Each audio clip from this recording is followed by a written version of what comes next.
నమస్తే, welcome to war room. నేను బలరాం. ఇవాళ జమ్మూ కాశ్మీర్లో జరిగిన ఒక దారుణ సంఘటన దేశమంతా ఉలిక్కి పడేలా చేసింది. బాధాకరమైన సంఘటనలో చూసుకుంటే దాదాపు 28 మంది మృత్యువాత పడగా అనేక మంది గాయపడిన సిచ్యువేషన్ కనిపిస్తోంది. భారతదేశంలో బహుశా కని విని ఎరగని రీతిలో జరిగిన ఈ దారుణ మారణకాండ నిజంగా ఇవాళ ప్రపంచ దేశాలు ఇవాళ అప్రమత్తమయ్యి అసలు ఏం జరుగుతుంది ఈ దేశంలో అనే ఒక చూడాల్సిన సిచ్యువేషన్ని క్రియేట్ చేసింది. ముఖ్యంగా వారు వ్యక్తులను ఎంచుకొని మరి వారి మతమేంటో తెలుసుకొని మరీ చంపిన పరిస్థితి, వారిని పరిగెత్తిస్తూ చంపుతూ మీరు పోయి మీ భారతదేశంలో ఉన్న నాయకులకు చెప్పుకోండి అని చెప్పనంటూ వారు హెచ్చరికలు జారీ చేయడం, ఇవాళ భారతదేశంలో ఇంత దారుణమైన ఘటన చూస్తామని చెప్పి ఎవరు కనీసం కలలో కూడా ఊహించని సిచ్యువేషన్. అటువంటి పరిణామాల మధ్య ఇవాళ జరిగిన సంఘటన ఎటువంటి పరిణామాలకు దారితీస్తుంది?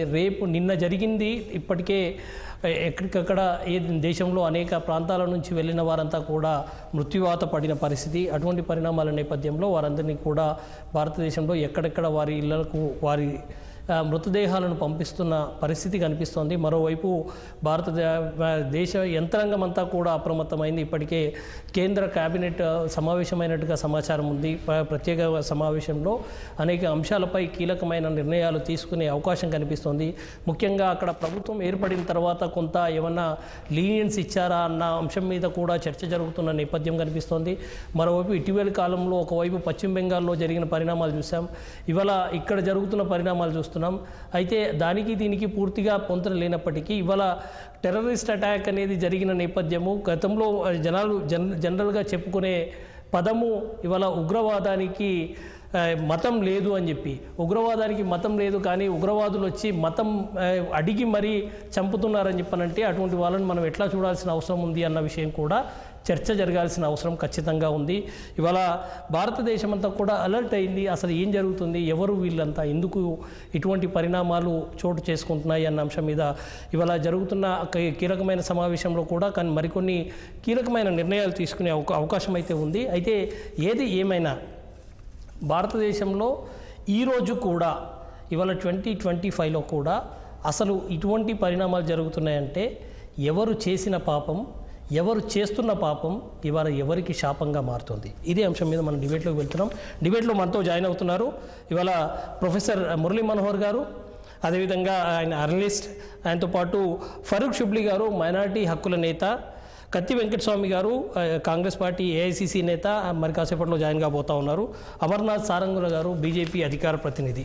ఒకసారి ఫరూక్ షుబ్లీ గారితో మొదలు పెడదాం. షుబ్లీ గారు, ఇవాళ బాధాకరమైన సంఘటన, 28 మంది అంటే చంపడం కూడా అత్యంత క్రూరంగా, వారి మతం ఏంటి, నీ మతం ఏంటో చెప్పండి అని చెప్పేసి కొంతమంది బహుశా తప్పించుకోవడానికి ఏమైనా మతం మార్చినట్టుగా వేరే మతం ఏదో చెప్పినట్టున్నారు, వారిని ఆ మతంలో సంబంధించిన అంటే పదాలను చదవమని చెప్పేసి ఎటువంటి అంటే ఆ రకంగా కూడా ఐడెంటిఫై చేసి వారిని పరిగెత్తిస్తూ ఈ రకమైన క్రూరమైన ఘటన బహుశా మనం చూసి ఉండము, అటువంటి జరుగుతుందని చెప్పి ఎక్స్పెక్ట్ కూడా చేసి ఉండము. ఎట్లా చూడాల్సి ఉంటుంది ఇది? బలరాం గారు, తమరికి అదేవిధంగా ప్యానెల్లో ఉన్న సభ్యులకి, అదేవిధంగా 6 టీవీ ప్రేక్షకులందరికీ కూడా నమస్కారం అండి.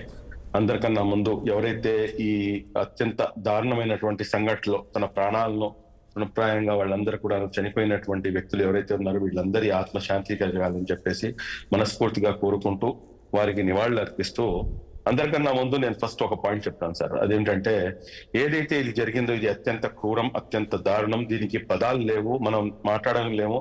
మనం ఏమైనా చెప్తే మీరైతే నమ్ముతారని చెప్పి నేను అనుకుంటున్నాను. రాత్రి ఆల్మోస్ట్ 4-4:30 వరకు కూడాను నిద్ర పట్టలేదు సార్. మళ్ళీ ఉదయం 6 గంటల నుంచి మళ్ళా మన టీవీ ఛానల్ సోదరులందరూ కూడాను పిలిచి ఒపీనియన్స్ అడుగుతున్నప్పుడు అదే పని మీద ఉన్నా. ఇప్పటికి కూడాను నిజంగా అది చాలా జుగుత్సాహకరమైనటువంటి అంశం సార్. ఇది ఎంత దారుణం అంటే ఒక మతం అడిగి వాళ్ళని చంపారు అని చెప్పేసి ఈ రోజున ఏదైతే ప్రచారం జరుగుతుందో, ఇప్పుడు కూడాను నేను ఇంత మానవతావాదిగా నేను యాజ్ ఏ ముస్లిం గా నేను మాట్లాడలేదు సార్. నేను యాజ్ ఏ మానవతావాదిగా నేను ఈ అంశంపై స్పందిద్దాం అనుకుంటున్నాను. ఎందుకంటే ఏదైతే మతాన్ని నేను ఆచరిస్తున్నానో ఆ మతం నాకు అటువంటి అవకాశమే ఇవ్వట్లేదు. ఎందుకంటే చాలా స్పష్టంగా సూరే అల్ మైదా 5వ చాప్టర్ 32వ వర్స్ లో చాలా స్పష్టంగా చెప్పబడినటువంటి అంశం ఏమిటంటే, ఒక అమాయకుడిని ఎటువంటి పాపం తెలియనటువంటి వ్యక్తిని మీరు అతన్ని చంపివేస్తే కనుక యావత్తు మానవాళిని మీరు చంపివేసినట్టే అని చెప్పేసి. అదే విధంగా ఒక అమాయకుడిని కనుక మీరు కాపాడగలిగితే అదే విధంగా మీరు మొత్తం యావత్తు మానవాళిని మీరు కాపాడినట్టే అని చెప్పేసి డైరెక్ట్ గా ఖురాన్ కోట్ చేస్తుందండి. ఈ రోజున ఎవరైతే వీళ్ళు చేశారో వీళ్ళు ఒక ముస్లిమ్స్ గా ఉండి నేను ముస్లింని అని చెప్పేసి మీరు ముస్లిమా కాదా అని చెప్పేసి కనుక్కొని మీరు చెప్పారంటే కనుక ఖచ్చితంగా నేను ఒక్క విషయం అయితే చెప్పగలను, ఎవరైతే ఈ పని చేశారో వాళ్ళు మట్టుకు 100% వాళ్ళు ముస్లింలు కాలేరు. 100% సార్. ఎందుకంటే this is as per the Quran. Now coming to the your point only sir. Hussain Shah ఎవరండి తను? ఈ యువకుడు ఎవరు? ఈ హుసేన్ షా అన్న యువకుడు పర్యాటకులను కాపాడే క్రమంలో ఉగ్రవాద దాడికి బలైనటువంటి కాశ్మీరీ యువకుడు. అక్కడ ఇంతమందిని మతం ఆధారంగా అందరినీ కూడాను హిందువులుగా నిర్ధారించుకున్న తర్వాత చంపితే ఈ హుసేన్ షా అన్న ఈ యువకుడు ఇతను ఒక ఏకైక ఆధారం ఆ కుటుంబానికి.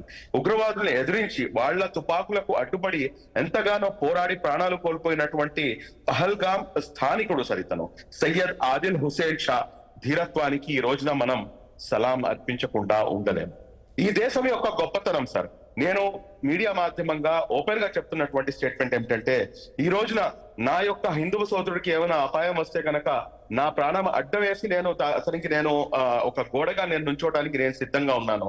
నాకు ఏమైనా అపాయం వస్తే బలరాం గారు లాంటి వాళ్ళు అదే విధంగా ప్యానెల్లో ఉన్నటువంటి సోదరులు నా కోసం నుంచోడానికి సిద్ధంగా ఉంటారని చెప్పేసి కూడా నేను ఆశిస్తున్నాను. ఇటువంటి తరుణంలో ఈ జరిగినటువంటి సంఘటన దీనికి అసలు మతంతో ఏ మాత్రం కూడాను సంబంధం లేదు సార్. ఎందుకంటే ఇది ఒక మానవతానికే పూర్తిగా ఒక మాయని మచ్చ. సరే, ఇప్పుడు కాసేపటికి మీ మాటతోనే నేను ఏకీభవిస్తాను. కాసేపటికి మీ మతం అడిగి వీళ్ళు చంపారంటున్నారు కదా, ఇంతమంది వీళ్ళు 28 మందిని చంపలేదండి. వాస్తవానికి చెప్పాలంటే కనుక అక్కడ ఉన్నటువంటి జమ్మూ కాశ్మీర్ లో ఉన్నటువంటి ప్రతి పౌరుడిని కూడా వీళ్ళు చంపివేశారు.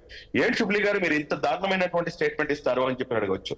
ఈ రోజున మీరు చూసుకుంటే కనుక ఏదైతే జమ్మూ కాశ్మీర్ ఉందో అది పూర్తిగా పర్యాటక ప్రాంతం. నేను సైతం కూడాను ప్రతి ఒక్కరు కూడాను మనకి హాలిడేస్ దొరికితే ఖచ్చితంగా మనం ఫస్ట్ జమ్మూ కాశ్మీర్ పేరు పరిగణలోకి రాకుండా ఉండదు. ఆ పర్యాటక ప్రాంతం అంత సుప్రసిద్ధమైనటువంటి పర్యాటక ప్రాంతం. మనం మినీ స్విట్జర్లాండ్ అని చెప్పేసి కూడా అనుకుంటాం ఎక్కడైతే ఈ జరిగినటువంటి సంఘటన జరిగినటువంటి ప్రాంతాన్ని. మరి అటువంటి ప్రాంతంలో నిజంగా వాళ్ళు కాశ్మీర్లకి లేకపోతే కాశ్మీర్ లో నివసిస్తున్నటువంటి యువకులకి లేకపోతే కాశ్మీర్లకు నిజంగా వారు ఏమైనా మంచిది చేయాలనుకుంటే కనుక ఈ పని అయితే ఖచ్చితంగా చేసి ఉంటారండి. ఈ రోజున ఎవరైతే పర్యాటక ప్రాంతానికి వెళ్ళటానికి ఎవరైనా ముందుకు వస్తారా? ఈ రోజు పూర్తిగా కాశ్మీరులు డిపెండ్ అయ్యేది పూర్తిగా కూడాను ఏదైతే ఈ పర్యాటక రంగం పైనే వాళ్ళు ఆధారపడి ఉండేది. మరి అలాంటప్పుడు వారి కడుపు పైన కొట్టినటువంటి ఈ సంఘటన ఎంత దురదృష్టకరమైనటువంటి సంఘటన అనేది మనం ఒకసారి బెరిగేయాలి. కానీ ఇదంతా వదిలేసి మనం గతంలో అనేకమైనటువంటి అంశాలు జరిగినాయి సార్. నేనైతే దయచేసి నా మాటల్ని అపార్థం చేసుకోవద్దు. నేను జస్ట్ ఎందుకంటే హిందువులా అని చెప్పేసి కన్ఫర్మ్ చేసుకున్న తర్వాత చంపారంటే కనుక నేను బై ఫోర్స్ నేను కంపారిజన్ లోకి వెళ్లాల్సి వస్తుంది. 2002 గుజరాత్ అల్లర్లు జరిగినప్పుడు అప్పుడు ఎవరిని చూసి చంపారండి? మొన్నటికి మొన్న మణిపూర్ లో ఇంత మారణ హోమం జరిగినప్పుడు అక్కడ ఎవరిని చంపారండి? ఇక్కడ మతం కాదు సార్. దయచేసి మతాన్ని ఇది ఏంటంటే మానవతావాదానికి విరుద్ధంగా ఉన్నటువంటి దుష్టులు ప్రతి మతంలో కూడా ఉన్నారు. అటువంటి వారు చేస్తున్నటువంటి దుశ్చర్యను మనం ఒక మతంపై ఆపాదించడమో లేకపోతే ఒక మతం who ever it may be, నేను యాజ్ ఎ ముస్లిం గా కాదు, whether it is Hinduism, whether it is Islam, whether it is Christianity, who ever it may be, దీన్ని మనం ఒక మతంపై ఆపాదించడం అనేది ఏమాత్రం కూడా సమంజసం కాదు. మనం ఈ రోజున దీని గురించి మాట్లాడుతున్నాం. కానీ ఇంతకు ముందు మీరు చూసుకుంటే కనుక ఒక 4-5 సంవత్సరాల క్రితం పుల్వామా అంశం జరిగింది. మరి పుల్వామా అంశం జరిగినప్పుడు అక్కడ ఏం జరిగింది, మళ్ళీ ఈ రోజున పరిస్థితి ఏంటి, అక్కడ జరిగినటువంటి ఆ అంశాలు మళ్ళా ఎంత సెక్యూరిటీ సిస్టమ్ అది బలంగా ఉంది. ఆర్టికల్ 370ని మనం రద్దు చేసిన తర్వాత ఇప్పుడు ఉన్నటువంటి పరిస్థితులు ఏదైతే కశ్మీర్ ఉందో ఈ కాశ్మీర్ భూభాగం భారతదేశ భూభాగం. పాక్ కూడాను కొంత భూభాగాన్ని ఆక్రమించుకుని ఉంది. వారు గత ఒక వారం రోజుల క్రితమో లేకపోతే 2-3 రోజుల క్రితము ఈ నాయకుడు ఆర్మీ సంబంధించినటువంటి పాకి అతని పేరేదో మర్చిపోతాను నేను, అతను మాట్లాడినటువంటి మాటలు ఏమిటండి, అతను మాట్లాడినటువంటి అత్యంత దారుణమైనటువంటి మాటలు. మరి ఇటువంటి పరిస్థితుల్లో 2000 మంది పర్యాటకులు అక్కడ ఉన్నప్పుడు అక్కడ ఉన్నటువంటి సెక్యూరిటీ సిస్టమ్ ఏంటి? ఏ విధంగా ఉంది? నేషనల్ మీడియాలో ఒక ప్రముఖమైనటువంటి మీడియా ఛానల్, ఒక మీడియా ఛానల్లో కూర్చొని ఇంకో మీడియా ఛానల్ పేరు ఎత్తకూడదు కాబట్టి నేను ఆ గౌరవాన్ని పాటిస్తూ ఆ ఛానల్ పేరు ఎత్తట్లేదు. కానీ రాత్రికి రాత్రి అతను చేసినటువంటి రిపోర్టింగ్ 2000 మంది ఇక్కడ ఉన్నా కూడా కానీ కనీసం ఇక్కడ సెక్యూరిటీ ల్యాబ్స్ చాలా క్లియర్ గా కనిపిస్తుంది అని చెప్పేసి, దీనికి ఎవరు బాధ్యత వహిస్తారు? దీనికి బాధ్యత వహించాల్సినటువంటి బాధ్యత అక్కడ ప్రభుత్వానిదా లేకపోతే కేంద్ర ప్రభుత్వానిదా? మరి మీరు చూసుకుంటే కనుక 7.5 లక్షల మంది ఆర్మీ అక్కడ ఉంది, మరి అతిపెద్ద రాడార్ వ్యవస్థ ఉంది, వాయుసేన ఉంది, డ్రోన్లు ఉన్నాయి. ఇదంతా కాకుండా ఈ పుల్వామా నుంచి ఇక్కడికి రావడానికి దాదాపు 250 కిలోమీటర్ల దూరపు ప్రయాణం చేసి రావాలి. ఈ మార్గం మధ్యలో మనకి చెక్ పోస్టులు కనిపించావా? కాశ్మీర్ వెళ్ళి మీరు కూడా వెళ్ళి ఉంటారు, నేను కూడా వెళ్ళి ఉంటాను. ప్రతి మార్గం మధ్యలో ప్రతి 10 కిలోమీటర్లు 15 కిలోమీటర్లు 20-30 కిలోమీటర్లకు ఒక సెక్యూరిటీ చెక్ పోస్ట్ అనేది కనిపిస్తుంది మనకి అక్కడ. మరి ఈ మారణాయుధాలు అక్కడికి ఎలా వచ్చాయి? ఇవన్నీ కూడాను శేష ప్రశ్నలుగా మిగిలిపోతున్నాయి. కానీ అల్టిమేట్ గా ఏంటంటే ఒక మానవత దృక్పథంపై ఉన్నటువంటి ఈ క్వశ్చన్ లో నేను దీన్ని తీసుకొచ్చి ఒక మతంపై ఇచ్చేస్తే కనుక, ఇంపోజ్ చేస్తే కనుక అది సమంజసం కాదేమో అని చెప్పేసి నేను చెప్తాను సార్. ఎస్, ఇప్పటిదాకా అందుతున్న సమాచారం ప్రకారం అయితే ఆల్రెడీ ఒక టెర్రరిస్ట్ ఆర్గనైజేషన్ క్లెయిమ్ చేస్తున్న పరిస్థితి, మేమే చేశాం ఇదంతా అని చెప్పి చెప్తున్న పరిస్థితి. ఇప్పటికే అంటే సెంట్రల్ ఇంటెలిజెన్స్ అందుకుంటున్న సమాచారం అయితే వారంతా కూడా ఫోన్లలో కరాచీతో మాట్లాడారు, తర్వాత పిఓకేలో ఉన్న వాళ్ళతో వాళ్ళు మాట్లాడినట్టుగా కొంత ఇప్పటికే డిజిటల్ ఎవిడెన్స్ కూడా వచ్చింది అన్న ఒక సమాచారం అందుతోంది. సార్ ఒకవేళ who ever it may be, religion తీసి పక్కన పెట్టండి, నేషన్ ఫస్ట్. మనకి మా భారతదేశం యొక్క ఏదైతే ఈ మన పౌరులను అత్యంత క్రూరంగా చంపివేసినటువంటి ఆ స్టూపిడ్ ఫెలోస్ ని కఠినంగా శిక్షించాల్సినటువంటి అవసరం ఉంది. దీనిపై సమగ్రమైనటువంటి విచారణ చేపట్టాల్సినటువంటి అవసరం ఉంది. ఈ అంశం జరగడానికి గల కారణాలు ఏమిటి, ఎందుకని జరిగింది, ఆ చేసిన వాళ్ళు ఎవరు, వాళ్ళని కఠినంగా who ever it may be, వారు ఎంత పెద్దవారైనా కానివ్వండి, వారు ఏ మతానికి చెందిన వారైనా కానివ్వండి, ఇక్కడ మతం కాదు సార్ ఇంపార్టెంట్, ఖచ్చితంగా వాళ్ళని శిక్షించాలి అని చెప్పేసి నేనైతే ఖచ్చితంగా ముస్లిం సమాజం తరఫు నుంచి నేను కోరుకుంటాను. శుభ్రి గారు, మీకు మీరేదో వెళ్తానన్నారు, అయితే వెళ్ళడానికి ముందు ఫైనల్గా ఒక మాట చెప్పండి. ఇప్పుడు అక్కడ జమ్మూ కాశ్మీర్లో ప్రభుత్వం ఏర్పడిన తర్వాత ఆ ప్రభుత్వం ఏమైనా కొంత లీనియన్స్ ఇచ్చి దానివల్ల ఏమైనా ఈ సమస్యలు జరుగుతున్నాయా, అక్కడ ఏమైనా సెంట్రల్ ఫోర్సెస్ దాని మీద కాన్సన్ట్రేట్ చేయడానికి అవసరం అనుకుంటే రాష్ట్రపతి పాలన పెట్టాలి అన్న ఒక అభిప్రాయం వ్యక్తమవుతున్న పరిస్థితి, అటువంటి వాటిని మీరు ఎట్లా చూస్తారు? సార్, రాజ్యాంగబద్ధంగా ఎన్నుకోబడినటువంటి ప్రభుత్వాన్ని ఈ రోజున మీరు చూసుకుంటే కనుక, నేను మళ్ళా టాపిక్ డైవర్ట్ అవుతుంది కానీ చెప్పకుండా అయితే ఉండలేను సార్. ఈ రోజున మీడియా ఛానల్స్ అన్ని కూడాను దీనిపై డిస్కషన్స్ చేయాలి, అందులో ఎటువంటి అనుమానం లేదు. కానీ ఎప్పుడైతే మీకు సుప్రీం కోర్టు లాంటి వ్యవస్థపై మాట్లాడినటువంటి మన కేంద్ర మంత్రులు, కేంద్రానికి చెందినటువంటి బీజేపీకి చెందినటువంటి నిషికాంత్ దూబే మరియు దినేష్ శర్మ, వీళ్ళు మాట్లాడినప్పుడు వీరు మాట్లాడినటువంటి మాటలు ఏమిటి సార్? వీళ్ళు మాట్లాడింది మన సుప్రీం కోర్టు, మేము ఇదే అంశము బాబ్రీ మసీదు అంశం వచ్చినప్పుడు, బాబ్రీ మసీద్ తీర్పు వచ్చినప్పుడు నేను స్వాగతించలేను కానీ గౌరవించి తీరుతాము అని చెప్పాము, గౌరవిస్తాము, అందులో ఎటువంటి అనుమానం లేదు. మాకు వ్యతిరేకంగా వచ్చినా కానీ దాన్ని గౌరవించి తీరాల్సిందే. కానీ ఈ అంశంపై చర్చ ఎక్కడ జరిగింది సార్? ఇదే మాట కన్నా నేను డైవర్ట్ చేయట్లేదు సార్, నేను డైవర్ట్ చేయట్లేదు.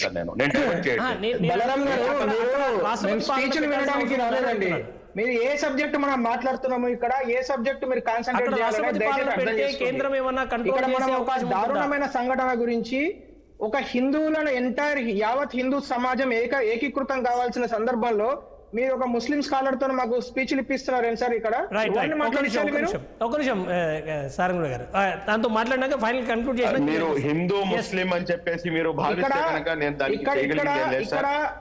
బలరాం గారు, ఈ రోజు మొన్న దుబాయ్ లో 2 తెలంగాణ బిడ్డలను కోసి నరికి చంపారు సార్ పాకిస్తానీ కుక్కలు.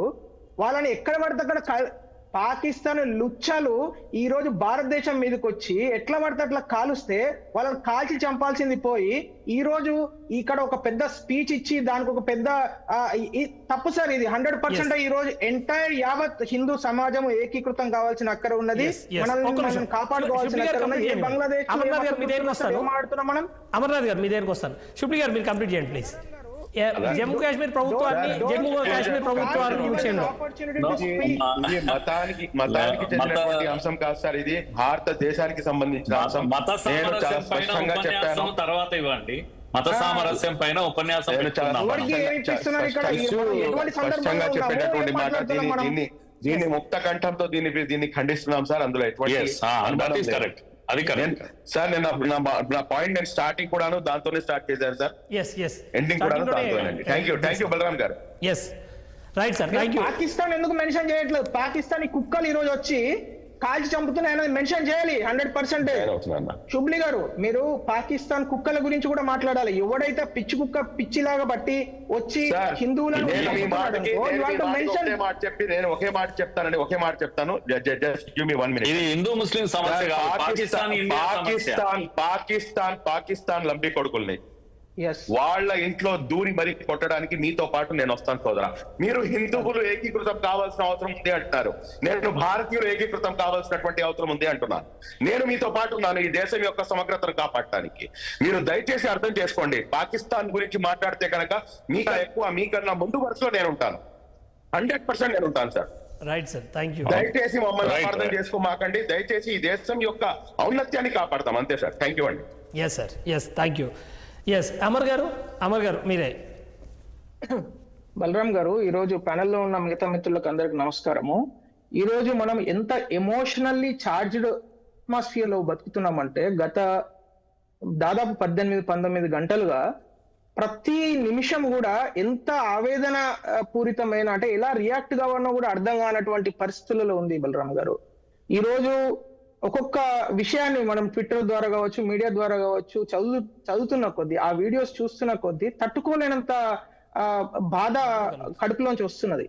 అసలు దుఃఖం ఆపుకోలేనటువంటి పరిస్థితి. ఎందుకంటే ఈ రోజు, అంటే మీరు ఇందాక మాట్లాడుతూ ఓపెనింగ్ స్టేట్మెంట్ లో ఇట్లాంటిది ఎప్పుడు పదే జరుగుతున్నాయండి. సంఖ్యనే మారింది, విషయం సేమ్. ఇంతకుముందు 2 చంపారు, అంతకుముందు 4 చంపారు, అంతకుముందు 5 చంపారు, ఈ రోజు 28 మందిని చంపారు. విషయము, కాన్సెప్ట్ సేమ్, ఓన్లీ నెంబర్ మాత్రమే మారుతున్నది. బలరాం గారు, నేను ఒకటే మీ 6 టీవీ ముఖంగా ఒకే ఒక విషయం చెప్పాలనుకుంటున్నాను. పాకిస్తాన్ నుంచి కావచ్చు, లేకుంటే ఇక్కడే పుట్టినోడు కావచ్చు, పాకిస్తాన్ లో పుట్టినోడు కావచ్చు, బంగ్లాదేశ్ లో ఎవడైతే గన్ను పట్టుకొని భారత సమాజం పైన, భారతదేశం పైన కన్నెత్తుతాడో వాడిని అదే గన్నుతోని కాల్చి చంపాల్సిన బృహత్తర బాధ్యత ప్రతి పౌరునికి, ఎంటైర్ ప్రభుత్వానికి ఉన్నది. అది కేంద్ర ప్రభుత్వం, రాష్ట్ర ప్రభుత్వం అని మాట్లాడట్లేదు. ఈ రోజు భారత పౌరులకు ఎవరైతే ఎక్కడి నుంచో కొచ్చి నుంచి, కేరళ అంటే తెలంగాణ నుంచి, ఆంధ్రప్రదేశ్ నుంచి అక్కడికి వెళ్ళి, అంటే కాశ్మీర్కి వెళ్ళి సెద తీరడానికి, ఎండాకాలంలో కొంత స్విట్జర్లాండ్ అంటారని అక్కడ సెద తీరడానికి వెళ్తున్న వారికి ఈ రోజు ధైర్యం నింపాలంటే, వాడు ఎక్కడ దాక్కున్నా, వాడు ఎవడైనా ఎక్కడ ఉన్నా వాడిని పిచ్చి కుక్కను కాల్చినట్టు కాల్చి పారేయాల్సిన అక్కడ ఉన్న ఈ రోజు మోడీ గారు కావచ్చు, అట్లాగే అమిత్ షా గారు కావచ్చు, ఆ ధైర్యాన్ని మనకు నింపడానికి ప్రయత్నం చేస్తున్నారు. నేను ఖచ్చితంగా ఒక పార్టీ సభ్యునిగా కాకుండా, ఒక సమాజంలో ఒక కామన్ హిందూగా, ఒక సామాన్య హిందూగా నేను ఇవాళ 100% కేంద్ర ప్రభుత్వానికి, రాష్ట్ర ప్రభుత్వానికి, అక్కడ ఉన్న రాష్ట్ర ప్రభుత్వానికి సపోర్ట్ చేయాల్సిన. నేను ఇంకొక మాట చెప్పి నేను ముగిస్తాను. ఈరోజు ఒక కాశ్మీర్ అనే కాదండి, మొన్న దుబాయ్లో ఇద్దరుగా 20 మంది మీద, హిందువుల మీద అదే కంపెనీలో పనిచేసే ముస్లిమ్స్ వచ్చి దాడి చేశారండి. కత్తులతో నరికారు, 2 చనిపోయారు, మిగతా వాళ్ళు గాయాల పడ్డారు.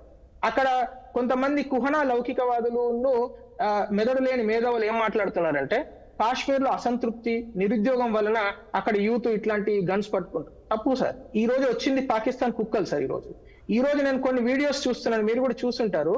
అక్కడ పహల్గామ్ లో ఉండే అక్కడ టూరిజం పైన ఆధారపడి ఉండే ముస్లిం సోదరులే, అరే మా బతుకు అయిపోయింది, మేము లాస్ట్ ఇయర్ 5 లక్షలు 6 లక్షలు సంపాదించుకునేటోళ్ళం, ఈ కథ ఇంకొక 3 ఏళ్ల వరకు ఎవరు రారు అనే పరిస్థితులలో వాళ్ళు భయపడుతున్నారు, వాళ్ళు బాధపడుతున్నారు. అలానే బంగ్లాదేశ్ లో కూడా హిందువులపై దాడులు జరుగుతుంది. అంటే ఇది ఏం సార్? నా ఉద్దేశంలో బలరాం గారు, ఈ ప్రపంచంలో ఇస్లామిక్ టెర్రరిజం కన్నా దారుణమైన, ఘోరమైన వస్తువు లేదు. దాన్ని ఎంటైర్ వరల్డ్, గ్లోబల్ స్కేల్లో దాన్ని రూపుమాపాల్సిన అక్కర ఉన్నది. ఇండియాలో వెరీ పర్టికులర్ గా మనం గ్లోబ్ గురించి మాట్లాడగలుగుతాం కానీ ఏం చేయలేం. కాబట్టి భారతదేశంలో, భారత సమాజంలో, అటు కాశ్మీర్ నుంచి హైదరాబాద్ వరకు ఎక్కడైనా సరే, ఏ మూలలో ఉన్నా సరే, ఇస్లామిక్ టెర్రరిజం ఆ పురుడు పోసుకోకుండానే ఉండాలంటే ఈ మదర్సాలను అట్లాగే ఇట్లాంటి వాటిని రెగ్యులేట్ చేయాల్సిన అక్కర ఉన్నది. ఎందుకంటే ఈ రోజు ఇల్లీగల్ గా ప్రతి ఊర్లో చిన్న చిన్న గ్రామాలలో కూడా అక్కడ ఉన్న యూత్ కు, ఇప్పుడు నేను ఒక చిన్న అనాలజీ చెప్తాను. కాశ్మీర్ లో, నేను చెప్తున్న మాట కాదు, కాశ్మీర్ లో ఒక ముస్లిం సోదరుడు చెప్తున్నా, ఎప్పుడైతే అక్కడ టెర్రరిజాన్ని, అక్కడ టూరిజాన్ని ఎప్పుడైతే ఖతం చేస్తారో, టూరిజం లేకుంటే ఆటోమేటిక్ గా నెక్స్ట్ వచ్చేది టెర్రరిజం. అంటే ఆ పిల్లలకు, అక్కడ ఉన్న 15-18 ఏళ్ల పిల్లలకు జాబ్ దొరకలేదు అనుకోండి, ఇప్పుడు అక్కడ ఆ గుర్రాలు నడుపుకునే వాళ్ళకు, కంచర్ గాడిదలు నడుపుకునే వరకు వాళ్ళందరికీ ఉపాధి లేదనుకోండి, వాళ్ళు నెక్స్ట్ చేసే కార్యక్రమం ఏంటి సార్? టెర్రరిజం వైపు అట్రాక్ట్ అవుతారు. ఎప్పుడైతే వీడు టూరిజం వలన లాభపడుతున్నాడో, వీడు డబ్బు సంపాదిస్తున్నాడో, వీళ్ళ తమ్ముళ్ళను చెల్లెలను చదివించుకుంటున్నారో, వాళ్ళందరూ హైదరాబాద్ లో, బెంగళూరులో ఇంకోచోట జాబులు సంపాదిస్తున్నారో, ఆటోమేటిక్ గా అక్కడ ఉగ్రవాదానికి చోటు లేదు, వాళ్ళని తిరస్కరిస్తున్న సమాజం. సో అది వాళ్ళు తట్టుకోలేకపోతున్నారు పాకిస్తాన్ నా కొడుకులు. వాళ్ళు ఏం చేస్తున్నారు? ఇక్కడ ఉన్న టూరిజాన్ని చంపిపడేయాలి, టెర్రరిజం బతకాలంటే టూరిజాన్ని చంపేయాలి. అందు గురించే ఈ రోజు టూరిస్టులను టార్గెట్ చేశారు. ఇంతకు ముందు కూడా టూరిస్టులను టార్గెట్ చేశారు. పెహల్గాం ఎందుకు?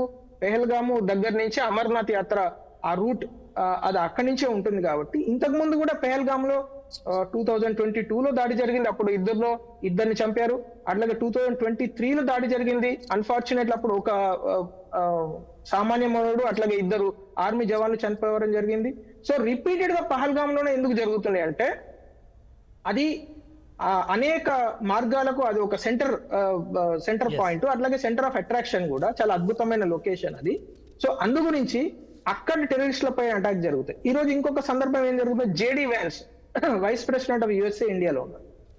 ఇంతకు ముందు మీకు జ్ఞాపకం ఉంటే 2020లో బిల్ క్లింటన్ ఇండియాలో ఉన్న రోజు కూడా సేమ్ ఇటువంటి దాడే జరిగింది. అప్పుడు ఒక ఊర్లో మొత్తం సిక్కులను కాల్చి చంపారు. దాదాపు నాకు, if I'm not wrong, subject to correction, 30 మందిని 35 మందినో ఒకటే రోజు కాల్చి చంపడం జరిగింది. అందరు సిక్కు సోదరులే. సో అట్లా ఒక మెసేజ్ ఇవ్వడం, అంటే యుఎస్ఏ కూడా కశ్మీర్ ప్రాబ్లం ఇంకా సాల్వ్ కాలేదు, కశ్మీర్ ప్రాబ్లం ఇంకా ఉన్నది, దాన్ని ఎంటైర్ ప్రపంచ దేశాలు కూడా అబ్జర్వ్ చేయాలి. ఇదేదో ఒక ఉక్రెయిన్ రష్యా వార్ లాగానో దీన్ని తీర్చిదిద్ది ప్యాకేజ్ చేసే ప్రయత్నం. కానీ ఒక్కటి మీ ద్వారా నేను చెప్పదలుచుకున్నాను సార్, పాకిస్తాన్ ప్రేరేపిత ఉగ్రవాదం ఏదైతే ఉందో, లేకుంటే ఇండియాలో ఎంతో కొంత ఒక 5%, 3% ఈ మెదర్లేని మేధావులు సపోర్ట్ చేసే ఉగ్రవాదం ఏదైతే ఉన్నదో, వాడు ఎవడు గన్ను పట్టుకున్నా సార్, ఈ రోజు వాని ఏరివేత ఖాయం. వాడు ఎక్కడ ఉన్నా, ఏ చెట్టు కింద దాక్కున్నా, ఏ గుట్టలో దాక్కున్నా, ఏ పుట్టలో దాక్కున్నా, వాడిని బయటకు తీసి కాల్చి పడేయడం అనేది ఖాయం. రానున్న రోజులలో, ఇఫ్ ఐఎమ్ నాట్ రాంగ్, ఈ రోజు గ్రూప్ ఆఫ్ మినిస్టర్స్ అవుట్కమ్ కూడా అట్లాగే ఉండబోతున్నాయని తెలుస్తున్నది ఇప్పుడే. 100% దెర్ ఈస్ నో, అంటే నాన్ నెగోషియబుల్. అంటే రానున్న రోజులలో ఉగ్రవాదాన్ని, పాకిస్తాన్ ప్రేరేపిత ఉగ్రవాదాన్ని తుదిమి ముట్టించడంలో నాన్ నెగోషియబుల్ గా వెళ్తుంది భారత ప్రభుత్వం అనేది క్లియర్ గా కనబడుతున్నది. దానికి ఈ ఎవరైతే ఇప్పుడు మనలాంటి టీవీ డిస్కషన్స్ లో కూడా కొంతమంది మాట్లాడుతున్నారు, ఎంత దారుణంగా ఉంటుందంటే సార్, వచ్చి అక్కడ అసంతృప్తి, అక్కడ నిరుద్యోగం, అరే వాడు పాకిస్తాన్ నుంచి వస్తుంది సార్ అంటే వాళ్ళకి అర్థమవుతుంది. అంటే ఇంకా ఈ ప్రభుత్వం మీద అనుమానాలు, లేకుంటే మన సమాజం మీదనే మన అనుమానాలు, దయచేసి అది తగ్గించండి. అటువంటి మెదడులేని మేధావులను ఎంకరేజ్ చేయకండి. అట్లాంటి వాళ్ళని తగ్గిస్తేనే ఆ సమాజంలో బలం అనేది చేకూరుతుంది. ఎంత బలంగా మనం ఉంటే మనం అంత గట్టిగా ఇట్లాంటి ఉగ్రవాదాన్ని ఎదుర్కొనవచ్చు. ఎస్, అమర్నాథ్ గారు, ఇక్కడ ఇంకొక విషయము చాలా, అంటే బీజేపీ వైపు కూడా ఇవాళ దేశంలో 3వసారి అధికారంలోకి వచ్చింది, బీజేపీ వైపు కూడా వేలెత్తి చూపిస్తున్న పరిస్థితి. ముఖ్యంగా ఇవాళ ఒకటి వఫ్ చట్టాన్ని సంబంధించి సవరణలు చేశారు, దాంట్లో కొంత ఆందోళన జరుగుతుంది అని చెప్పని, అది ఎంతవరకు నిజమైన ముస్లింలలో ఆందోళన ఉందో తెలియదు, కానీ ముస్లింలలో కొంతవరకు ఆందోళన ఉంది అనే ఒక చర్చ జరుగుతున్న నేపథ్యం ఒకటి. ఇంకొకటి, ఇప్పుడు ముంబై పేలులకు సంబంధించి, ముంబై అటాక్కి సంబంధించిన ప్రధాన నిందితుడిని ఇక్కడ ఇండియాలో విచారణ జరుపుతోంది, అతన్ని పట్టుకొచ్చారు, విచారణ జరుగుతోంది. మరోవైపు జేడీ వాన్స్ మీరు చెప్పారు, ఇటువంటి కీలకమైన సమయంలో దాడులు జరగవచ్చు అని ఇప్పటికే ఇంటెలిజెన్స్ చెప్పింది. అయినా ఇక్కడ అలర్ట్ లేరు అని చెప్పనంటే అక్కడ రాష్ట్ర ప్రభుత్వం వైఫల్యంగా భావించాలా, కేంద్ర నిఘా వైఫల్యంగా భావించాల్సి ఉంటుందా? అయితే బలరాం గారు, ఒక చిన్న సారీ, మా మిగతా మిత్రుల సమయాన్ని 1 నిమిషం నేను ఎక్కువ తీసుకుంటాను, దయచేసి క్షమించండి.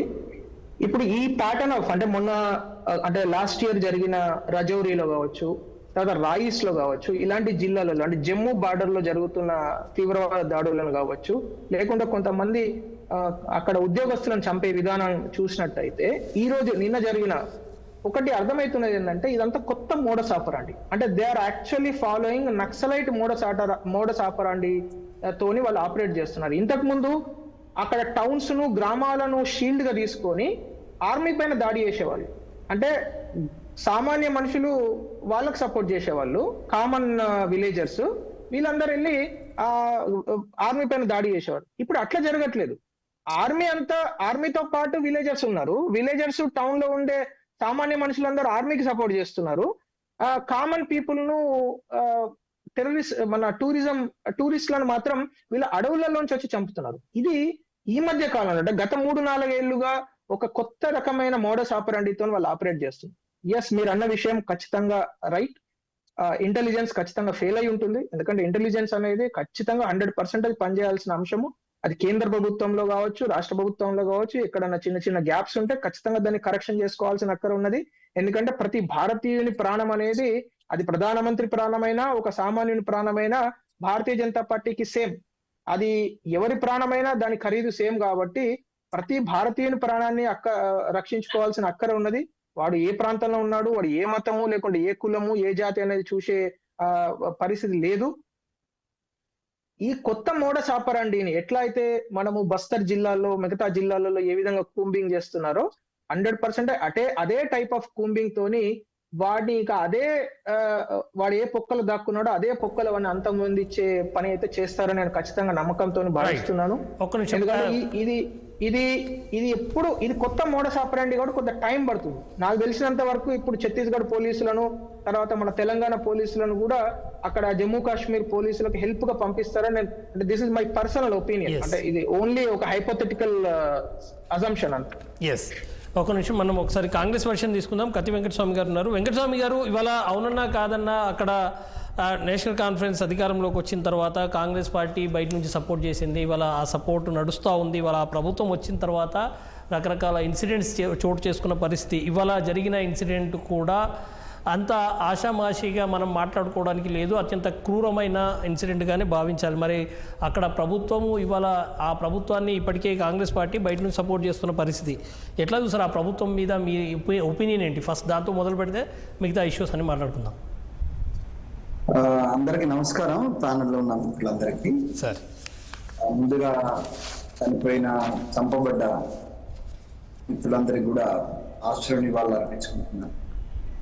మాట్లాడడానికి మాటలు రానిటువంటి హృదయవిదారకమైనటువంటి సంఘటనలు. దానికి మీరు ఏదో కాంగ్రెస్ వర్షన్ అన్నారు. దిస్ నో కాంగ్రెస్ వర్షన్, ఏదో BJP version or some version. It is a Indian version, it is a Bharat version. Bharat వర్షనే తీసుకోండి. ఇక్కడ పార్టీలు లేకపోతే మతాలు కులాలు ఇవన్నీ కాదు, మానవత్వానికి సంబంధించిన విషయం, భారతదేశం యొక్క సమగ్రతకు సంబంధించిన విషయం, భారతదేశం యొక్క సార్వభౌమాధికారం మీద సవాల్ చేస్తున్నటువంటి విదేశీ శక్తులకు వ్యతిరేకంగా ఒక్కటిగా మాట్లాడాల్సినటువంటి సమయం. ఇక దీంట్లో కాంగ్రెస్ లేదు, బీజేపీ లేదు, ఇంకొకటి లేదు. ప్రతి భారతీయుడు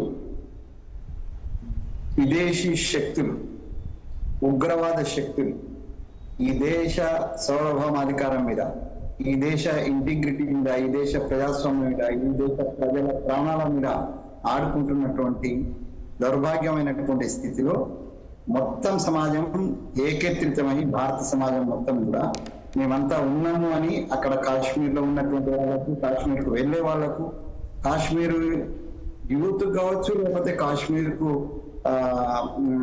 పర్యటన దృష్టి సెలవుల్లో గడపడానికి వెళ్ళేటువంటి టూరిస్టులకు అందరికీ ప్రధానమంత్రి గారి నుంచి మొదలుకొని సామాన్యుడైనటువంటి నా వరకు కూడా అందరము ఒక విశ్వాసాన్ని ఇవ్వాల్సినటువంటి సమయం ఇది. ఈ దుఃఖ సమయంలో పాలిటిక్స్, పార్టీలు నాన్ సెన్స్ దేశంలో. సో ఈ దేశం యొక్క నాకు గుర్తుంది, మురళీ మనోహర్ గారు ఉన్నట్టున్నారు ప్యానల్లో, నాకు గుర్తుంది 85-86 లో నేను ఒక పాట I was in ABP. So నేను అప్పుడు ఒక పాట రాసిన, కాశ్మీర్ లో కాష్టాలేమో కాలుతున్నాయి అన్న నీ కన్న తల్లి గుండెల మండే మేలుకోర చిన్న అని నేను ఒక పాట రాశాను. అది చాలా పాపులర్ గా అప్పుడు నడిచింది ఆ పాట. సో అక్కడ ఉన్నటువంటి స్థితిగతులను నేను ఏదైతే చూపెట్టినాను. సో ఇప్పుడు కూడా అదే, అంటే ఒక 40, 30, 35, 40 years తర్వాత కూడా మళ్ళీ అదే రక్తపాతం, అదే అంటే ఇది ప్రశాంతంగా కాశ్మీర్ను ఉంచే ఉద్దేశంలో పాకిస్తాన్ కొడుకులు లేరు.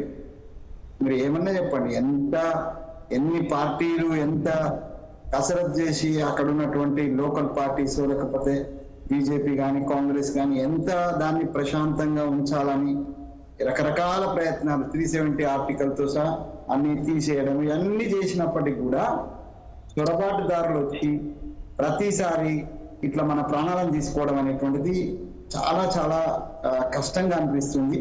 దీనికి అడ్డుకట్ట వేయాలనంటే పాకిస్తానే లేకుండా చేయాలనేటువంటిది నా ఉద్దేశం. నేనైతే అంత ఫెరోషియస్ గా మాట్లాడుతున్నాను. పాకిస్తాన్ అంటూ ఒకటి ఉన్నది కాబట్టే ఇవాళ ఈ ఇబ్బంది వస్తున్నదేమో, బంగ్లాదేశ్ అనేది ఒకటి ఉన్నది కాబట్టే పశ్చిమ బెంగాల్లో ఇబ్బంది వస్తుంది. So and we have to take a such a decision. And Pakistan బంగ్లాదేశ్లు తమ ఉనికిని కోల్పోతాం భారత్ మీద కన్నెత్తితే అనేటువంటి స్థితిని భారతదేశం, భారత ప్రభుత్వం ఎవరున్నా ఆ కేంద్రంలో కాంగ్రెస్ ఉంటుంది, భారత ప్రభుత్వం భారత సమాజం యొక్క ప్రతినిధిగా ఈ సవాళ్ళను తీసుకొని అసలు మనకు కునుకు లేకుండా చేస్తున్నటువంటి స్థితిలో వాళ్ళకే కునుకు లేకుండా వాళ్ళ అస్తిత్వాన్ని క్వశ్చన్ మార్క్ అయ్యే పరిస్థితిని తీసుకొచ్చి ఏ విధమైన, ఇప్పుడు అమర్నాథ్ గారు డైరెక్ట్ గా కాల్ చంపాలంటున్నారు, నేను అసలు దేశం మీదనే అటాక్ చేయాలంటున్నాను. ఆయన వాడ ఆ దేశం యొక్క ప్రేరితం లేకుండా, ఆ దేశం యొక్క ఇన్వాల్వ్మెంట్ లేకుండా ఈ ఉగ్రవాదం నడుస్తలేదు అనేది అల్లా కట్టిన సత్యం. మరి ఎందుకు మనం ఉపేక్షించాలి? డెఫినెట్ గా we have to attack the Pakistan యొక్క సైన్యాన్ని లేకపోతే ఆ దేశాన్ని మనం ఇరుపాటంలో పెట్టి వాడిని కట్టడి చేయాల్సినటువంటి బాధ్యత ఉంది. వాళ్ళు చేసే ఈ కుయుక్తులను అంతర్జాతీయ వేదిక మీద మనం లేవనెత్తాల్సిన అవసరం ఉంది.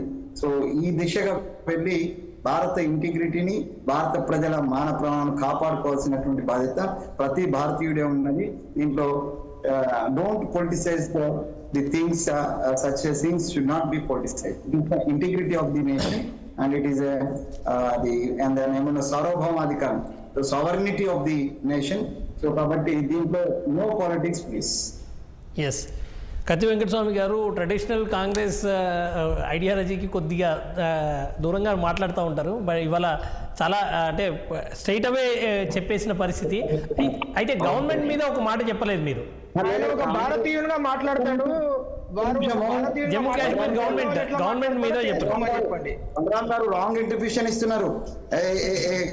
కాంగ్రెస్ యొక్క ఐడియాలజీ అంటే భారతీయులకు వ్యతిరేకతమా? మీరు ఎట్లా మాట్లాడుతున్నారు? లేదు, అట్లా కాదు. భారతీయులకు ఐడియాలజీ వ్యతిరేకం కాదు. సరే, నేను పొలిటిసైజ్ మీకేం కావాలా? ఇక్కడ దీనికి సంబంధించి మీరు పొలిటిసైజ్ చేసి పొలిటికల్ మాటలు మాట్లాడాలంటే మాలాంటి వాళ్ళని పిలవకూడదు. మీరు ఎవరో ఊరికి అవగాహన లేని వాళ్ళను, దేశం యొక్క ఇంటిగ్రిటీ లేని వాళ్ళని పిలవాల్సి వస్తుంది. So no Congress, no BJP, no party, no politics. Yes, it is the integrity and sovereignty of the nation, and in that way ideology అన్ని పక్కన పెట్టాలి. ఒకటే ఐడియాలజీ, భారతీయత, భారతదేశం యొక్క సమగ్రత, ఇదే ఐడియాలజీ. ఈ ఐడియాలజీ నుంచి ఎవడన్నా పక్కన ఉంటే వాడు భారతీయుడే కాదు, వాడు అట్లాంటి ఏదైనా పార్టీ ఉంటే అది భారతదేశంలో ఉండడానికి కూడా లేదు.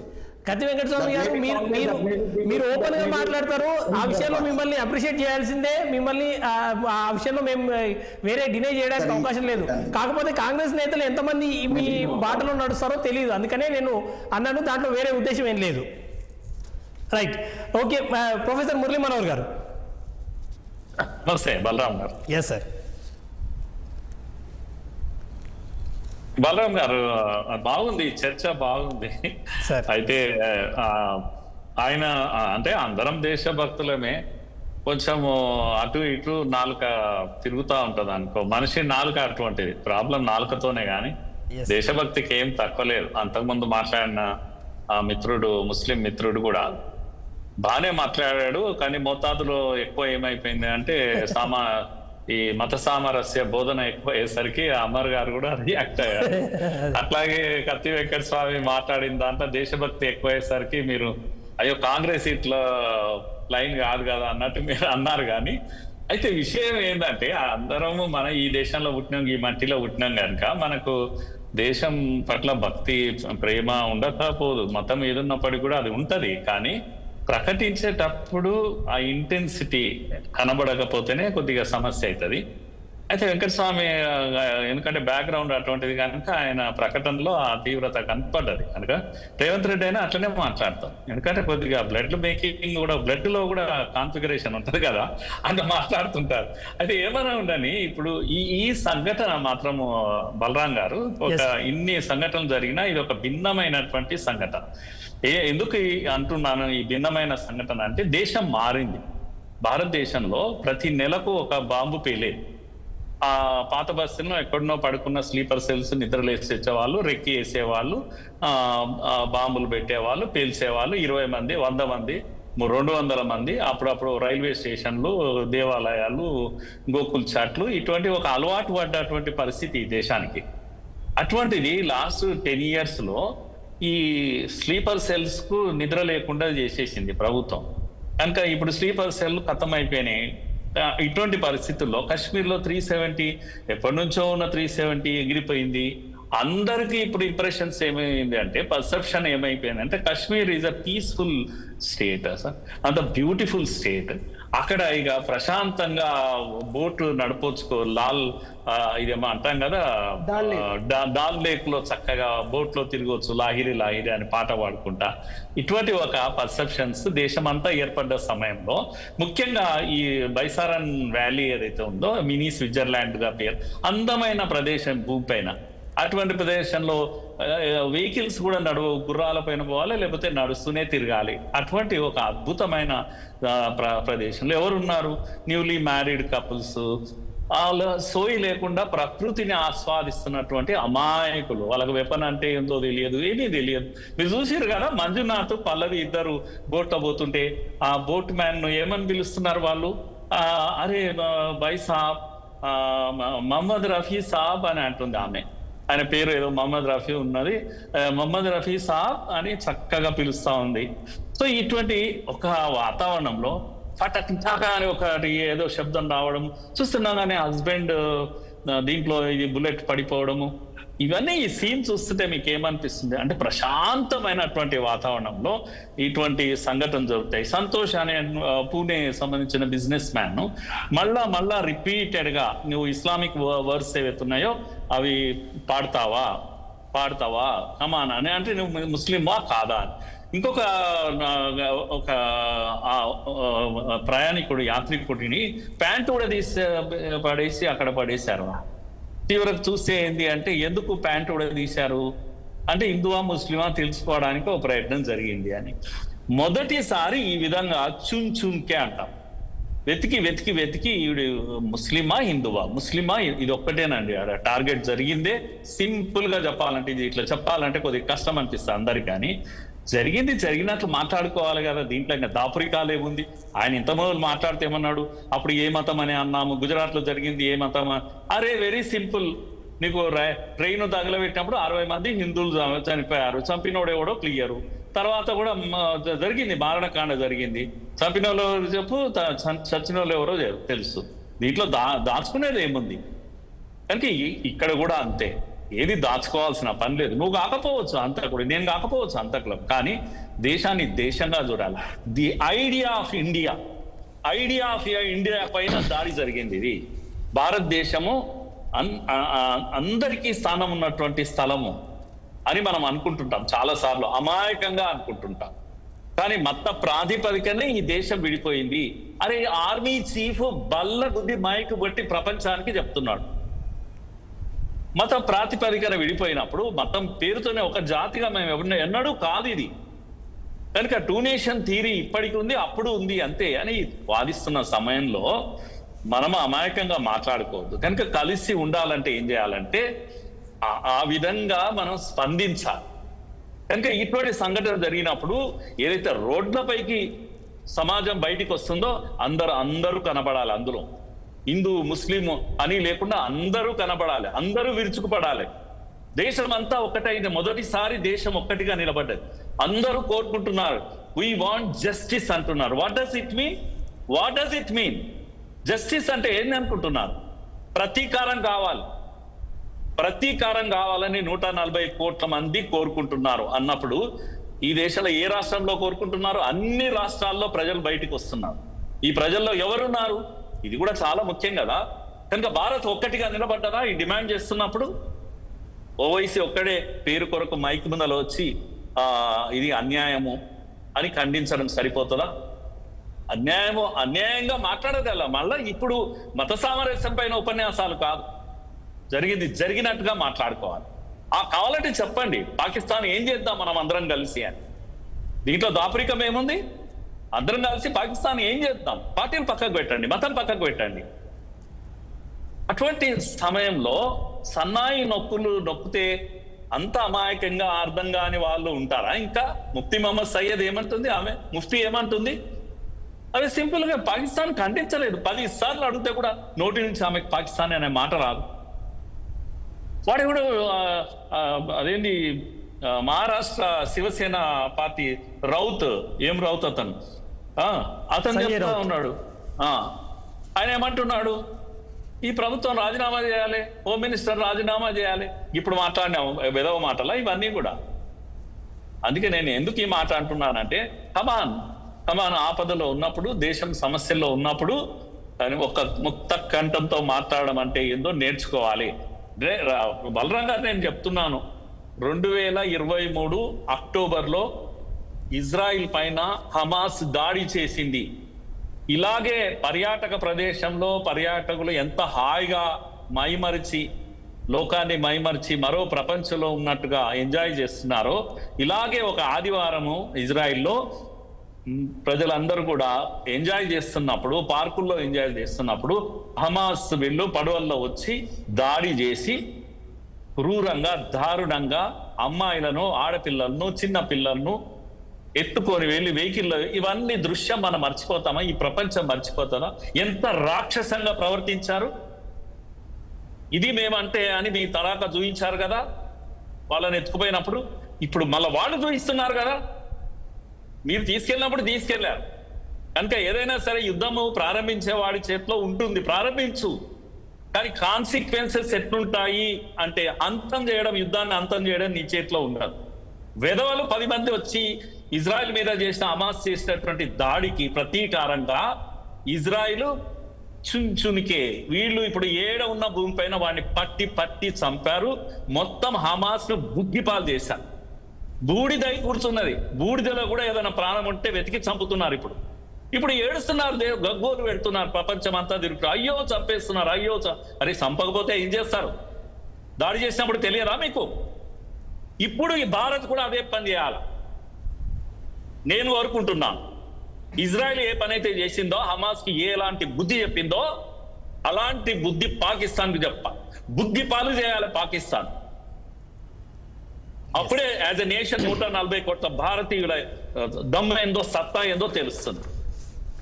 కనుక ఊరికే ముచ్చట చెప్పేది కాదు ఇదంతా కూడా విషయం. దేశం ఒక్కటిగా నిలబడాలి. ఎవరున్నారు? ఎన్ని రాష్ట్రాల వాళ్ళు వెళ్ళినారు యాత్రికులు? ఎవరు? చూడు, ఇప్పుడే కశ్మీర్ కోలుకుంటుంది, అభివృద్ధి చెందుతుంది. కశ్మీర్ కళ్ళు కుడుతున్నాయి కొందరికి, పాకిస్తాన్ కు. అయ్యో ఇదేంది, మీరు సంవత్సరానికి 2.35 crore, ఊహించను కూడా ఊహించలేము ఇది. 2.35 crores ఒక్క ఏడాదిలో వచ్చిన యాత్రికుల సంఖ్య. మొత్తం బుకింగ్స్ రద్దయిపోతున్నాయి. ఇప్పుడు యాత్రికుల బుకింగ్స్ అన్ని కూడా రద్దయిపోతున్నాయి. ఇది కావాలి వాడికి. కశ్మీర్ ప్రశాంతంగా ఉండబోతుంది. అంతర్జాతీయ యాత్రికులందరూ వీళ్ళంతా కూడా వస్తారు విహారానికి అక్కడ. అయ్యో ఇలా ఉంటే కుదరదు. ఇది వాడి ఏడుపు, పాకిస్తాన్ వాడి ఏడుపు, ఈ ఇస్లామిక్ టెర్రరిస్ట్ యొక్క ఏడుపు. ఇది ఎందుకంటే ఇది కళ్ళతో చూడలేకపోతున్నారు. అందుకే భారత్ అప్పటి భారత్ కాదు అని చెప్పబోతున్నాను నేను. అప్పటి భారత్ కాదు. ముంబై మీద 26/11 జరిగినప్పుడు చేతులు కట్టుకొని పిరికి పందల చర్య అని రొటీన్ స్టేట్మెంట్ ఇచ్చే భారత్ కాదు ఇప్పుడు ఇది. అందుకే సిసిఎస్ మీటింగ్ ఎందుకు జరుగుతుంది? అందుకే ప్రధానమంత్రి ఎక్కడున్నా పరిగెత్తుకుంటూ విందు కూడా డిన్నర్ కూడా చేయకుండా పరిగెత్తుకుంటూ ఎందుకు వస్తాడు? పరుగు అంటూ వచ్చి ఎయిర్పోర్ట్ లోనే మీటింగ్స్ ఎందుకు జరుగుతాయి? సిసిఎస్ మీటింగ్స్ ఎప్పుడన్నా విన్నామా మనం? కనుక ఈ మీటింగ్స్ అన్ని ఇప్పుడు ఎందుకు జరుగుతున్నాయి? ఎప్పుడైనా హోమ్ మినిస్టర్ స్పాట్ మీదకి వెళ్తాడా? వెళ్ళి మరణించిన వాళ్ళను ఓదార్చడము, వాళ్ళను హత్తుకోవడం, దగ్గరికి తీసుకోవడం, ఇది భిన్నంగా స్పందిస్తుంది దేశము. ఏదో తీవ్రమైన దాడి జరుగుతుంది, దేశం కూడా ఎదురు చూస్తుంది. Yes sir. అమర్నాథ్ గారు, ఫైనల్గా జనమంతా చాలా ఎక్స్పెక్టేషన్స్ ఉన్నాయి. ఇప్పుడు ఖచ్చితంగా దీనికి ఏదో రకమైన ఒక రిటాలియేషన్ ఉండాలి. ఖచ్చితంగా ఎవరైతే ఇటువంటి దుశ్చర్య చేసినో వారికి బుద్ధి చెప్పాల్సిన బాధ్యత ఉంది. వాళ్ళ కేంద్రంలో అధికారంలో ఉన్న పార్టీగా మీరు ఎటువంటి భరోసా ఇచ్చే అవకాశం ఉంది కేంద్ర ప్రభుత్వం? అంటే ఇందాక మురళీ సార్ చెప్తున్నారు, అట్లాగే కత్తి వెంకట స్వామి గారు కూడా మాట్లాడారు కదా. అంటే 100% ఈరోజు ఎంటైర్ భారత సమాజానికి ఒక ధైర్యం నింపాల్సిన క్షణం ఉన్నది. అది కేంద్ర ప్రభుత్వము, అటు ఆర్మీ పూర్తి స్థాయిలో ఒక స్ట్రాటజిక్గా, వ్యూహాత్మకంగా, ఎందుకంటే వాళ్ళు ఈ దాడి చేసిన వాళ్ళు కొంతవరకు ఊహిస్తారు ఈ విధంగా వీళ్ళు రిటాలియేట్ చేసే అవకాశం ఉంది, లేకుంటే ఈ విధంగా చేస్తే అంటే వాళ్ళ ప్లాన్ ప్రకారము కాకుండా వాళ్ళను కూడా ఒక రకమైన వాళ్ళు కూడా షాక్ అయ్యే విధంగానే ఇది ఉండబోతున్నది. వాళ్ళను ప్రేరేపించిన పాకిస్తాన్ ఆర్మీ కావచ్చు, ఎందుకంటే కొన్ని మీడియా కథనాల ప్రకారం అర్థమవుతున్నది ఏంటంటే అసలు వాళ్ళు ఎవరైతే వచ్చి కాల్చి చంపిన వాళ్ళు డైరెక్ట్ గా ఆర్మీ ట్రైన్డ్, పాకిస్తాన్ లో ఆర్మీ ట్రైన్డ్ సోల్జర్సే వాళ్ళు అని కూడా తెలుస్తున్నది. సో 100% ఇది పాకిస్తాన్ కు తగిన బుద్ధి చెప్పాల్సిన సమయము.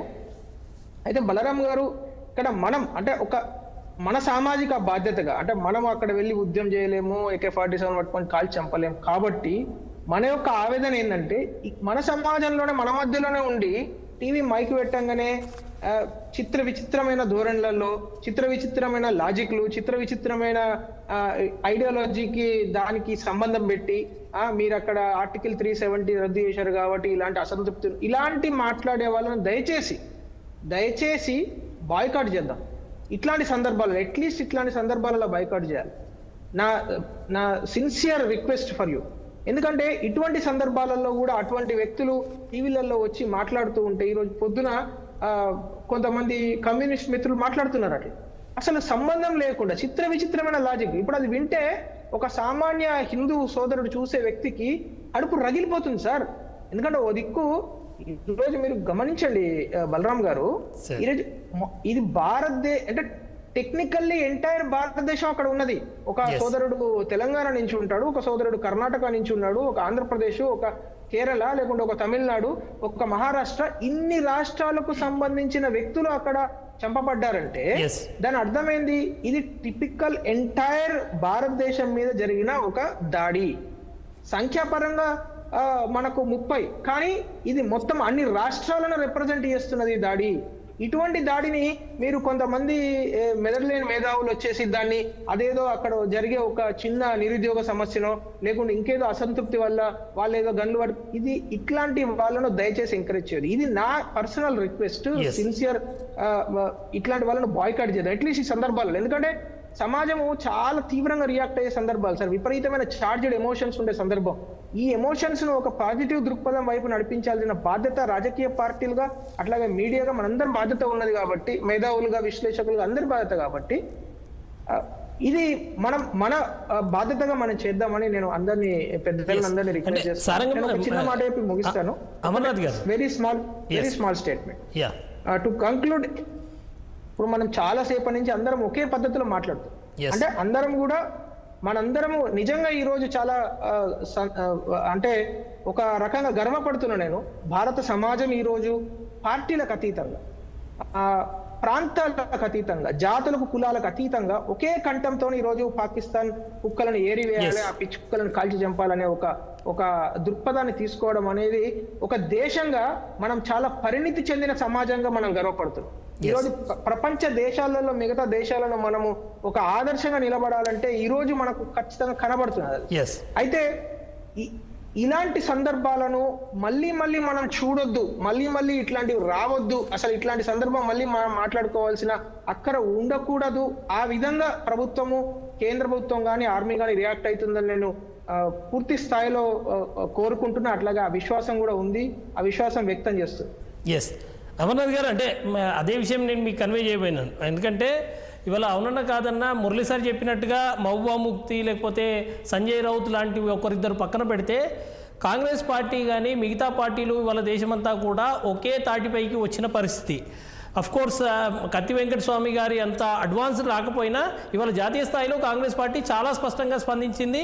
ఇవాళ రాజకీయాలు పక్కన పెడదాం, ఈ విషయంలో అందరం ఒకటై నిలబడదామని చెప్పి చాలా స్పష్టమైన సంకేతాన్ని అయితే ఇచ్చిన పరిస్థితి. మీరు అన్న ఆ మాట నిజంగా కూడా అది ఒకటి చూడాల్సిన అవసరం ఉంది. ఒకరిద్దరు సరే వాళ్ళు ఉంటారు, అటువంటి వ్యక్తులు కొంత మాట్లాడే వ్యక్తులు ఉంటారు, కానీ ఇవాళ నిజంగా కూడా దేశమంతా ఒక తాటిపైకి వచ్చింది. ఈ విషయంలో ఎవరైతే ఉన్నారో నిందితులు, ఖచ్చితంగా వారు ఎవరైతే బాధ్యులు ఉన్నారో వారికి ఖచ్చితంగా ఒక సబక్ వాళ్ళకు చూపించాలి, వారికి ఒక సబక్ సికానా అనే ఒక నినాదం అయితే పోతున్న పరిస్థితి కనిపిస్తుంది. వెంకటస్వామి గారు.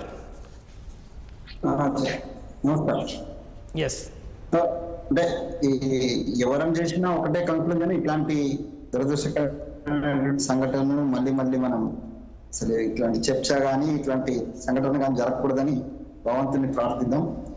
ఆ రకంగా కేంద్ర రాష్ట్ర ప్రభుత్వాలు లేకపోతే అక్కడ ఉన్న బాధ్యులు కేవలం కాశ్మీరే కాదు మిగతా దేశంలో కూడా ఎక్కడ ఇట్లాంటి సంఘటనలు జరగకుండా చూసుకోవాల్సినటువంటి బాధ్యత అన్ని ప్రభుత్వాల మీద, అందరు అధికారుల మీద, ప్రజల మీద కూడా ఉంది.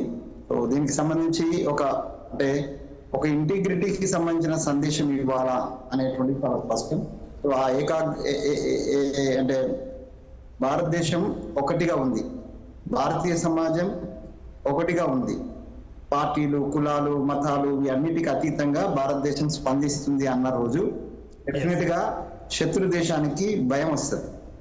లేకపోతే భారతదేశంలో లుకలుకలు ఉన్నాయి, భారతదేశంలో మనం ఏం చేసినా కూడా మనకు సపోర్ట్ కూడా దొరుకుతుంది, మన వైపు మాట్లాడేటోడు కూడా ఉంటారు. అసలు ఈ సందర్భమే కాదండి. కాశ్మీర్ లో అసంతృప్తో, కాశ్మీర్ సంబంధించినటువంటి ప్రజల అసంతృప్తో, లేదా 370 ఆర్టికల్, ఇవన్నీ అసలు సందర్భమే కాదు. నేను స్పష్టంగా ముందు చెప్పాను, వాడు కాశ్మీర్ ను బార్డర్ లో ఉంది, వాడు వచ్చి హైదరాబాద్ నో లేకపోతే ఇంకా బెంగళూరునో నగరాలు చేయడానికి కుదరదు. వాడి నగరాలన్నీ కూడా, ఆ దేశం యొక్క నగరాలన్నీ కూడా ఆ బార్డర్ స్టేట్స్ లోనే చేసే అవకాశం ఉంది.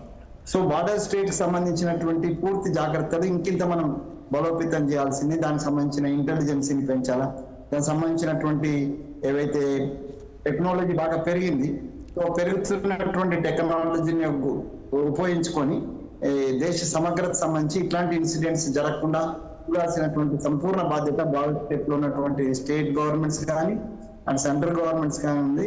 పర్టికులర్ గా మురళీమనోహర్ గారు ఒక విషయాన్ని లేవనెత్తినారు, కాశ్మీర్ ప్రశాంతంగా ఉండకూడదు అనేది వాడి లక్ష్యం. సో ఆ లక్ష్యాన్ని వాడు పదే పదే దాన్ని డిస్టర్బ్ చేస్తున్నాడు. మొదటి నుంచి మనం స్వాతంత్రం వచ్చినప్పటి నుంచి, మనం విడిపోయినప్పటి నుంచి వాడి కన్నంతా పాకిస్తాన్ యొక్క కన్ను. వాడు జిన్నానో ఎవడో అన్నాడు కదా, లడికెళ్ళి పాకిస్తాన్ హస్కేలేంగే హిందుస్థాన్ అనేటువంటి, అంటే మన దగ్గర అశాంతిని నెలకొల్పి ఇక్కడ ఈ దేశంలో ప్రతి క్షణము ఉద్రిక్తతలను నెలకొల్పాలనేది వాళ్ళ బేసికల్ కాన్సెప్ట్ అది. సో దీన్ని అర్థం చేసుకోవాలి. ఫస్ట్ ప్రభుత్వాలు ఏదైనా, పార్టీలు ఏదైనా, పాకిస్తాన్ అనేది అగర్భ శత్రువు మనకు అనేటువంటిది. వాడు ఎప్పుడు మన యొక్క దేశ సమగ్రతను, మన యొక్క ఇంటిగ్రిటీని, మన యొక్క ప్రశాంతతను చెడగొట్టడానికి వాడు ఏదైనా, ఏ రకమైనటువంటి, అది మతం తీసుకోవచ్చు, కులం తీసుకోవచ్చు, 370 ఆర్టికల్ ఏదైనా తీసుకుంటాడు వాడు. కాబట్టి దీంట్లో కొంత జాగ్రత్త అవసరము. తీసుకున్నటువంటి చర్యలు ఇప్పటిదాకా ప్రతి ప్రభుత్వం తీసుకున్న చర్యలను కొంత అప్రిషియేట్ చేస్తూనే ఇంకా జాగ్రత్త అవసరం అనేటువంటిది నిన్న జరిగిన ఇన్సిడెంట్ మనకు చెప్తుంది. సో కొన్నిసార్లు మన చేతిలో ఉండదండి. ఎవరిని నిందించడం, కేంద్రాన్ని నిందించడం, హోంమంత్రిని నిందించడము. కాంగ్రెస్ పార్టీలో ఉన్నాను, ఉట్టిగానే చేసి మేము కాంగ్రెస్ ఉన్నాం, బీజేపీలో ఉన్నారు కాబట్టి హోంమంత్రి రిజైన్ చేయాలి, లేకపోతే ప్రధానమంత్రి బాధ్యత వహించాలి, అందరు బాధ్యత వహిస్తారండి. ప్రతి ఒక్క భారతీయుడు బాధ్యత వహించినటువంటి సమయం ఇది. ఒక వ్యక్తిగతం కాదు, ఒక పార్టీ వ్యక్తిగతం కాదు, ఇది దేశానికి సంబంధించిన అంశము. ఈ విషయంలో కాంగ్రెస్ పార్టీగా కానీ వ్యక్తిగతంగా కానీ మేము సంపూర్ణంగా దేశానికి సంబంధించిన అంశం కాబట్టి పొలిటిక్స్ కు దూరంగా మనం ఒక్కటిగా ఉందామనేటువంటిదే మా సందేశం. Yes sir. మురళి గారు, ఫైనల్గా ఒక మాటలు చెప్పండి. బలరాం గారు, no message is very clear. మనము ఒక్కటైతే భారత్ ఒక్కటిగా నిలబడ్డది. ఇప్పటికీ అందరు కూడా బలంగా ఒక రియాక్షన్ కావాలి అనేది ఈ దేశం, ఈ జాతి కోరుకుంటుంది.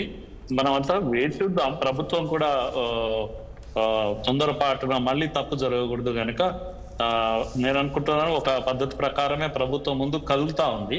ముఖ్యంగా ఏమంటాము, అన్ని పార్టీస్ అఖిలపక్ష సమావేశం వైపు ప్రభుత్వం వెళ్తుంది అంటేనే అర్థం చేసుకోవాలి.